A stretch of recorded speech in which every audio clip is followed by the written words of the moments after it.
There are men who walk into a room and immediately reveal themselves, not by what they say, but by how they behave. You can smell it. Weakness, insecurity, timidity. These are not accidents. These are habits, patterns.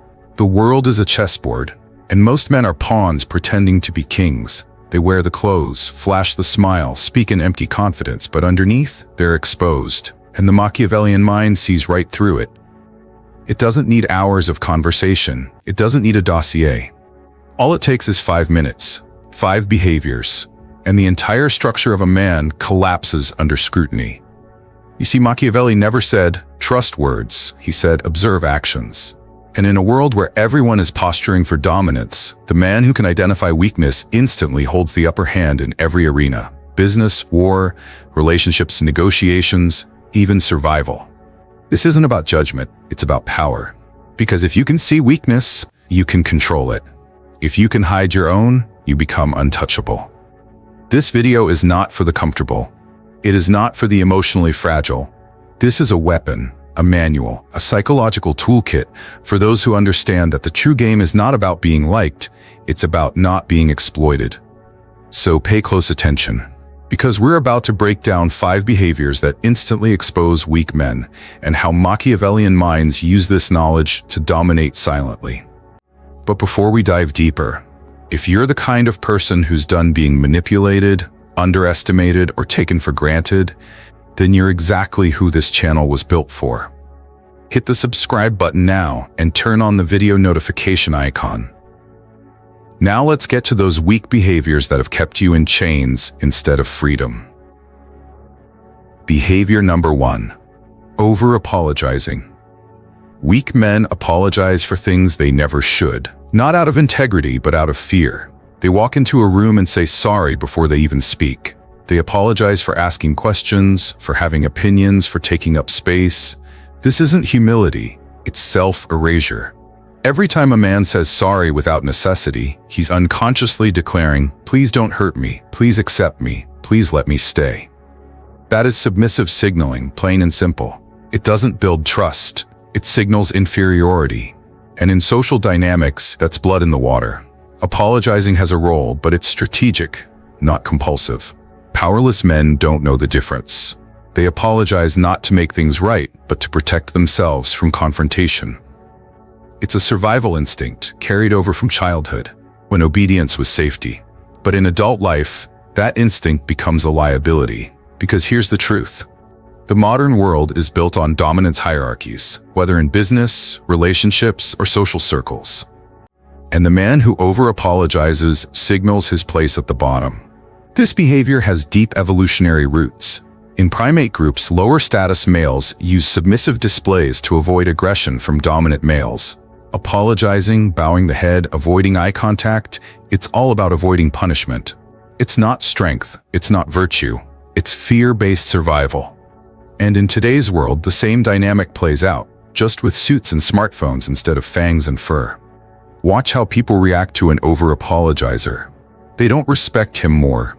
They start treating him as less. His words carry less weight. His presence fades into the background. Because people instinctively calibrate their behavior based on the signals you send. When you act like you're at fault, they'll treat you like you are. When you ask for forgiveness constantly, you communicate guilt, not integrity. Compare that to how powerful men handle mistakes. They take responsibility, yes, but they do it with clarity, not desperation. They acknowledge the error, fix it, and move forward. No groveling. No shame spiral, no need to win emotional approval from the room. Because they understand this, taking responsibility builds strength, but begging for forgiveness destroys it. Here's the key distinction. The strong apologize only when they've genuinely done wrong, and they do it once, with precision. The weak apologize reflexively, repeatedly, and unnecessarily. And every time they do, they shrink in the eyes of others. This is why over-apologizing is one of the fastest ways to lose status in any group. Leaders don't need to beg to be accepted. They set the tone. They own their presence. They speak with confidence and assume their place. Weak men do the opposite. They keep asking permission to exist. You can spot this pattern everywhere, especially in high-pressure environments. In negotiations, the over-apologizer never wins. In relationships, he's constantly overcompensating. In the workplace, he's overlooked for leadership because he signals he can't handle confrontation or conflict, all because of a few habitual unnecessary words. And it's not just what it says about the man, it's what it invites from others. Manipulators see it immediately.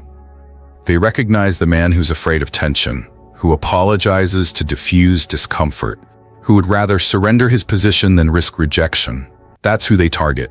That's who they bend to their will. So let's get this clear. Apologies are not currency. They don't buy you respect, they don't shield you from judgment, and they don't make you appear virtuous. They make you appear weak unless used with surgical precision. Every unnecessary apology is a confession of low value. If you want to be respected, stop saying sorry when you've done nothing wrong. Stop signaling fear in every interaction, and stop seeking comfort at the cost of your self-respect. Behavior number 2, seeking constant validation. Validation is a drug, and weak men are addicted to it. They build their self-worth entirely on external approval. Likes, compliments, praise, and recognition. If no one's clapping, they collapse. If no one tells them they're doing well, they spiral. Their confidence is never self-generated. It's rented from the opinions of others. This is not just insecurity, it's dependency. These men are emotionally bankrupt and rely on others to fund their identity. Every action they take is filtered through the question, will this make people like me? They don't lead, they follow the applause. This behavior often starts in childhood. A boy learns quickly that approval equals safety. When he behaves, he's rewarded. When he conforms, he's accepted. He internalizes a dangerous lesson that his value isn't intrinsic, it's conditional. And that lesson becomes a prison. By the time he's a man, he's still chasing the same dopamine hit. It just looks different. He's checking his phone every 10 minutes for likes, fishing for compliments in conversations, performing instead of expressing. He's desperate for someone, anyone, to tell him he's enough. Society reinforces this dependency. Modern culture is a validation machine. Social media, consumer marketing, even corporate environments, they all train men to crave feedback. You're told to brand yourself, curate your identity, be liked, be seen, be affirmed, constantly, endlessly. But here's the cost. When you build your identity on external validation, you hand over your power. You let other people determine your mood, your direction, your worth. That's not just weakness, it's enslavement. Machiavelli would have seen it instantly. A man who needs constant approval is easy to manipulate. Why? Because all you have to do is give him praise and then threaten to take it away. He'll do anything to keep it. He'll betray his values, abandon his instincts, and play the fool, just to feel accepted. This is how weak men get controlled in relationships, jobs, politics, everywhere. They can't stand being disliked. They fear rejection more than they value self-respect. So when a manipulator enters the picture, it's game over. That validation becomes the leash. You'll see it in romantic dynamics especially. The weak man overcompensates, lavishing compliments, gifts, and attention not out of love, but out of fear. He's terrified of losing approval, so he sacrifices boundaries, and in doing so, he loses attraction. Because nothing is more repellent than a man who worships approval over truth. You'll also see it in the workplace. The validation addict avoids risk, avoids confrontation, and avoids leadership, because all of those things involve potential disapproval. He'll play politics, say the right things, stay silent in meetings, always defer, always agree. That's not a team player, that's a pawn. And worst of all, you'll see it internally. This man never truly knows who he is. His identity is a collage of other people's expectations. If the crowd changes, he changes. If the feedback dries up, so does his confidence. He has no internal compass, only a weather vane, spinning with every breeze of public opinion. Strong men don't operate this way. They respect feedback, but they aren't ruled by it. Their self-worth is grounded in discipline, purpose, and principle. They speak unpopular truths. They take actions that are right, not just rewarding. And they never beg for affirmation, because they don't need it to function. It's not that they don't care at all, it's that they're not dependent. They use external feedback as data, not identity. Praise doesn't intoxicate them. Criticism doesn't paralyze them. They own their value, regardless of audience reaction. Here's the truth. If your self-esteem can be boosted by compliments, it can be destroyed by insults. And if that's the case, you're not in control, someone else is. Validation isn't evil, but the addiction to it is fatal. It makes you predictable, controllable, weak. A man addicted to praise is easy to control. Break the addiction. Do what's right, not what's popular. Say what's true, not what's easy. Build your worth in silence and let the results make the noise. Behavior number 3, avoiding confrontation. Weak men think avoiding conflict makes them noble. In reality, it makes them targets. They've bought into a lie that being non-confrontational is a form of maturity. That if they just stay calm, stay agreeable, and never push back, they'll earn respect. But in human psychology, avoidance is not respected. It's read as weakness, as fear, as submission. Conflict is not the enemy, cowardice is. Every social structure, friendship, business, family, politics, runs on power dynamics. People test each other constantly. It's rarely open warfare. It's subtle. A boundary crossed, a comment made, a decision challenged. These are micro-tests of dominance. And when a man avoids confrontation, he fails every one of them. Weak men retreat. They flinch, laugh it off, or rationalize it. They'd rather be uncomfortable than assert themselves. Why? Because they fear rejection more than they value respect. They confuse being liked with being safe. But the truth is brutal. The more you avoid confrontation, the more you invite domination. You think people will like you for staying out of conflict. But what they actually do is stop listening to you. You're no longer seen as a force. You're not even considered a factor. And predators, especially Machiavellian ones, sense that immediately. They know you'll fold the second pressure shows up. In relationships, this behavior is catastrophic.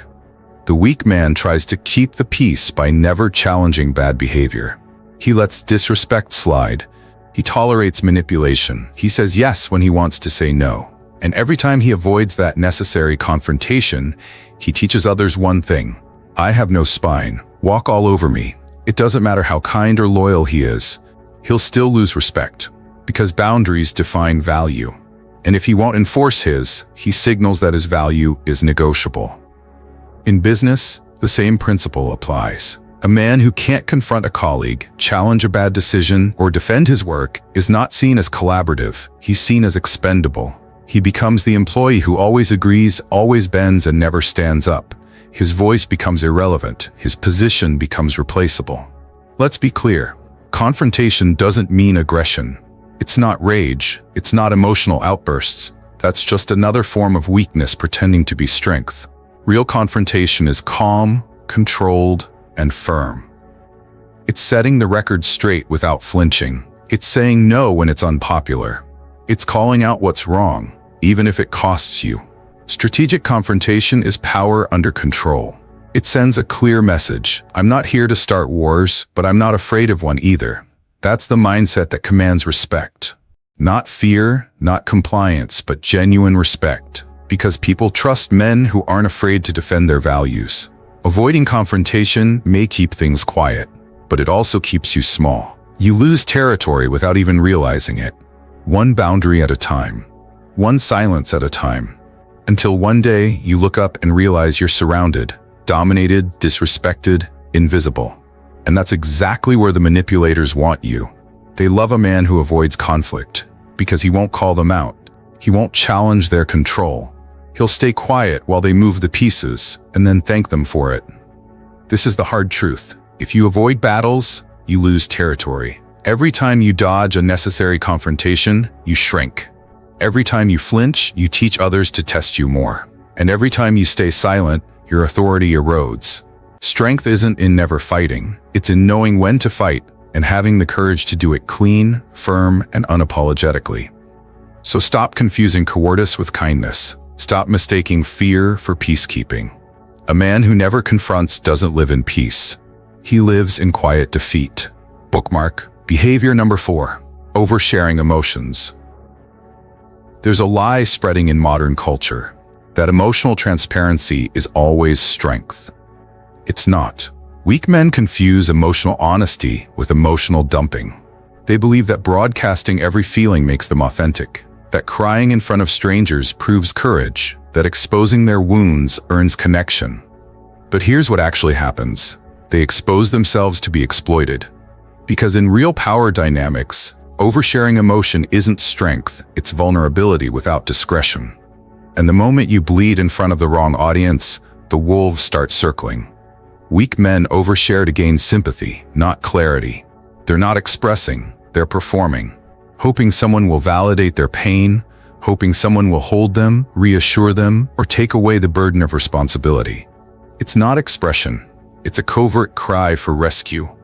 And that's dangerous, because manipulators, especially Machiavellian ones, are experts at weaponizing emotion. The moment a man reveals his fears, his doubts, his insecurities, he hands over the blueprint to his psyche. And predators love blueprints. In relationships, this is how weak men get emotionally dominated. They open up too fast, too deep, and too often. They confess things not because it's wise, but because it feels good in the moment, and they believe it builds intimacy. What it actually builds is leverage against them.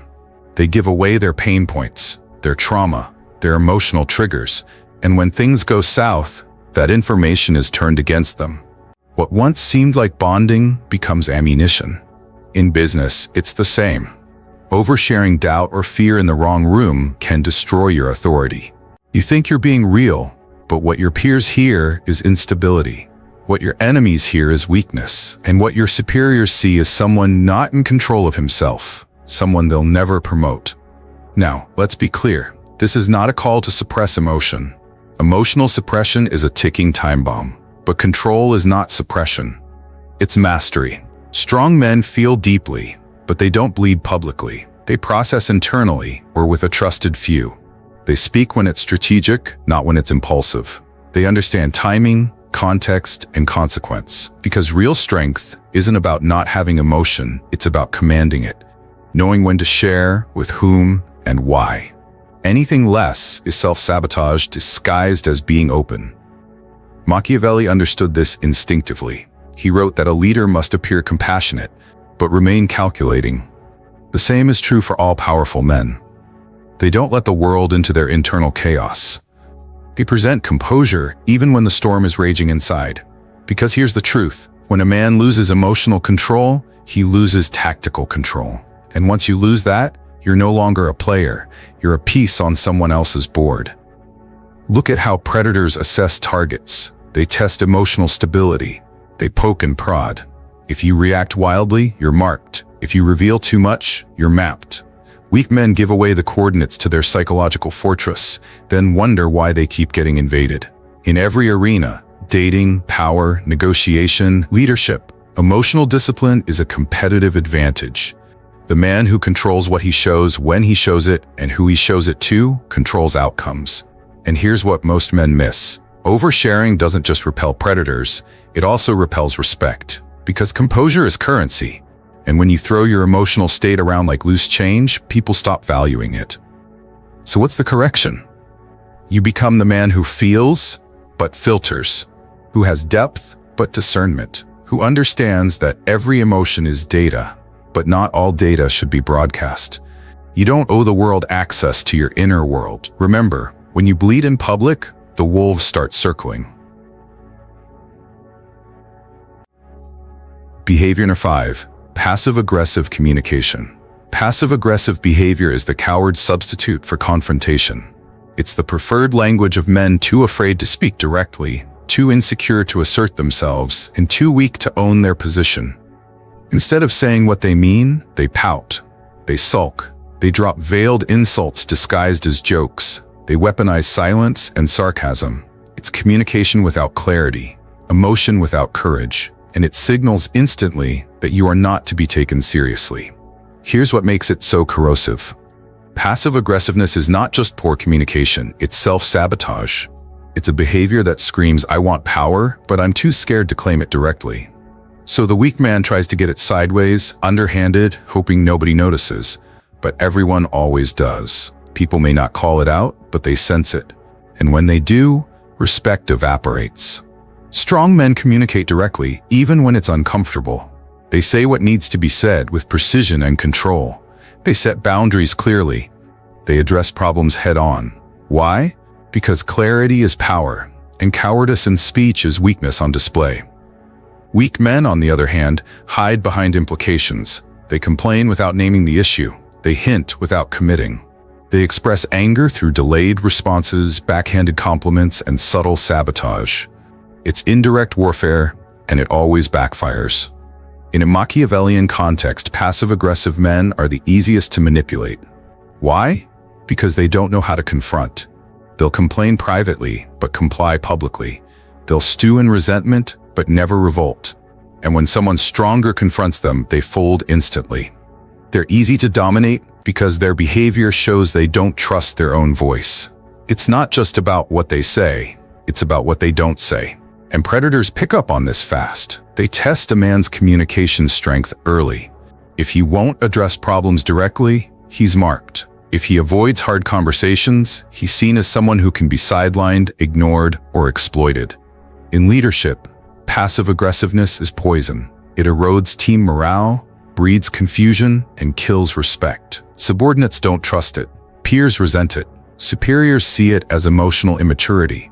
In relationships, it's worse. It leads to a slow, silent breakdown. Partners can't trust a man who can't speak clearly. They become confused, reactive, or manipulative in response. And suddenly the man feels like a victim, when in reality, his weakness created the conditions for chaos. It's a failure of masculine energy. Masculinity, in its essence, is order through clarity, direction, presence, responsibility. Passive aggressiveness is the inversion of that. It's disorder through obscurity. It avoids tension rather than resolving it. It hides behind tone instead of using truth. This behavior is often learned, especially in men raised to not rock the boat. They were punished for direct expression, shamed for anger, taught to be nice at all costs. So now as adults, they manipulate instead of speak, and they think it makes them safe. It doesn't. It makes them disposable. So what's the correction? Simple. Replace implication with articulation. Say what you mean. If something bothers you, name it. If a boundary is crossed, enforce it. If a relationship dynamic is broken, confront it. This doesn't mean emotional outbursts. It doesn't mean aggression. It means intentional clarity, spoken with calm force. Strong men don't need to yell. They don't need to threaten. Their words carry weight because they speak them with spine. And here's what most men don't realize. The world respects directness, even when it doesn't like it. People may push back, but they remember the man who speaks clearly. He becomes the fixed point in a chaotic room, the one who can be trusted to lead, to negotiate, to command. But the man who whispers venom, sulks in silence, or throws indirect punches, he declares himself powerless. If you want to be respected, heard, and unmanipulated, speak like a man who can stand behind every word. Let's be clear. Weakness is not genetic, it's not fate, it's not written into your DNA. It's behavioral, which means it's changeable. You've seen the signs now, 5 of them: over-apologizing, seeking constant validation, avoiding confrontation, oversharing emotions, passive-aggressive communication. Each one is a broadcast, a signal to the world, a flashing neon sign that tells predators, manipulators, and competitors. This man is low value, this man is easy to push, easy to predict, easy to play. But here's the truth that separates the lost from the self-made. These behaviors are not permanent. They are choices, made repeatedly until they harden into identity. And if they can be chosen, they can be unchosen. Weakness is not a life sentence. It's a habit, a set of learned reflexes, most of which were absorbed unconsciously. Childhood conditioning, cultural messaging, misguided advice, all of it wired you to play small, defer, and appease. But survival belongs to those who rewrite the wiring. You want power? You want freedom? You want the respect that no one can take from you? Then eliminate these behaviors. Burn them down, not slowly, not eventually, now. Because the longer you carry them, the more invisible chains you drag behind you. And the world doesn't care about your excuses. It only sees results. It sees how you speak, how you respond under pressure, how you posture in conflict, how you express emotion or fail to. And here's where it gets strategic. If you spot these behaviors in others, you're not just watching weakness, you're seeing opportunity. That's how Machiavellian thinkers operate. They map out power by observing behaviors, and they know exactly how to pull strings when they see a man leaking insecurity from every pore. Use this knowledge, not just to protect yourself, but to dominate the game. The man who no longer apologizes for existing, who doesn't beg for praise, who confronts conflict with calm power, who speaks emotion with discipline, who communicates with clarity and force. That man is unshakable. He's dangerous, not because he seeks destruction, but because he cannot be destroyed through manipulation. And in a world filled with performers, he becomes the anchor everyone orbits around. If you saw pieces of yourself in this video, good. That's your starting line. But it's only useful if you do something about it. Awareness is not transformation. Action is. You either evolve or you stay prey. This is your turning point. Drop the behaviors, reclaim your posture, speak with backbone, carry yourself like someone who belongs in every room he enters. And when tested, never retreat. Respond with precision, because in the final analysis, the world doesn't decide your place, your behavior does. And in a world of predators and prey, your behavior makes the choice for you.